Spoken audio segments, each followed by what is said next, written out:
మాట్లాడు. Thank you. Time లేదు brother, ఒక్క నిమిషం. టైం లేదు, ఒక్క నిమిషం ప్లీజ్.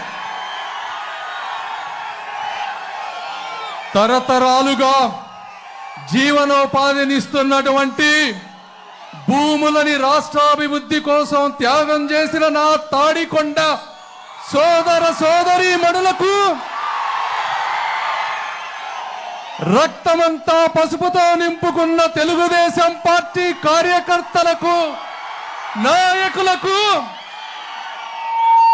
నీతి నిజాయితీతో ముక్కుసూటిగా ఈ ప్రాంతాన్ని అభివృద్ధి చేస్తున్న శ్రావణ్ కుమార్ గారికి, తెలుగు జాతి అభ్యున్నతి కోసం తన పూర్తి జీవితాన్ని త్యాగం చేసి సహనంతో పట్టుదలతో అహర్నిశలు కృషి చేస్తున్నటువంటి రాజర్షి నాకు, నేను అత్యంత అభిమానించే ఆరాధించే నాయకులు శ్రీ నారా చంద్రబాబు నాయుడు గారికి నా హృదయపూర్వక ధన్యవాదములు.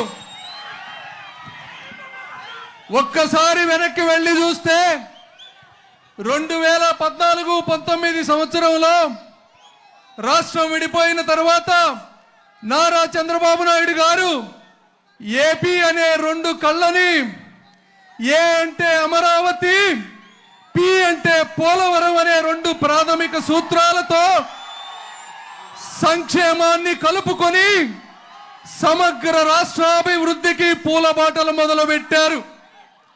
అయితే వారిని నమ్మి ప్రపంచంలో ఎక్కడా లేని విధంగా 33,000 ఎకరాలు ఇచ్చారు. అంటే అది మీ గొప్పతనం, వారి గొప్పతనం. మరి ఈరోజు మనం జగన్మోహన్ రెడ్డి గారిని చూస్తా ఉన్నాం. ఆయన ఏపీ అంటే, ఏ అంటే ఆపటం, పి అంటే పడగొట్టటం. నేను అడుగుతా ఉన్నాం, మీరు కనీసం 4-5 ఎకరాలు భూమినన్నా సేకరించగలరా? అవి చేతగాకే మీరు మీ కుటుంబ సభ్యులు ఈ రోడ్డున పడ్డారు కదా. మరి 33,000 ఎకరాలు ఎలా సాధ్యమైందో మీరు అర్థం చేసుకోవాలి. అది ఆ వ్యక్తికి ఉన్న, అది ఒక పరిపాలనా దక్షుడికి, ఒక పరిపాలన లేని అసమర్థ నాయకుడికి ఉన్నటువంటి డిఫరెన్స్ అని మీరందరూ అర్థం చేసుకోవాలి. మరి 3 అత్యద్భుతమైన యూనివర్సిటీలు తీసుకొచ్చారు. ఇంకా 120 ఇన్స్టిట్యూషన్స్.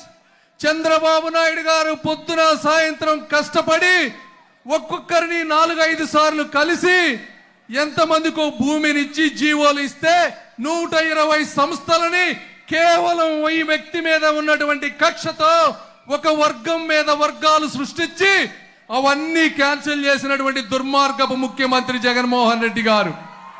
మన పన్నులతో, మన కష్టాలతో, మన చెమట చుక్కలతో కట్టిన ప్రజావేదికని కూల్చినటువంటి కక్షపాతి జగన్మోహన్ రెడ్డి గారు. ఆయన అంటారు పేదల పక్షపాతి అని. ఇది పక్షపాతం ఎలా అవుతుంది అని నేను చెప్తా ఉన్నా. అదేవిధంగా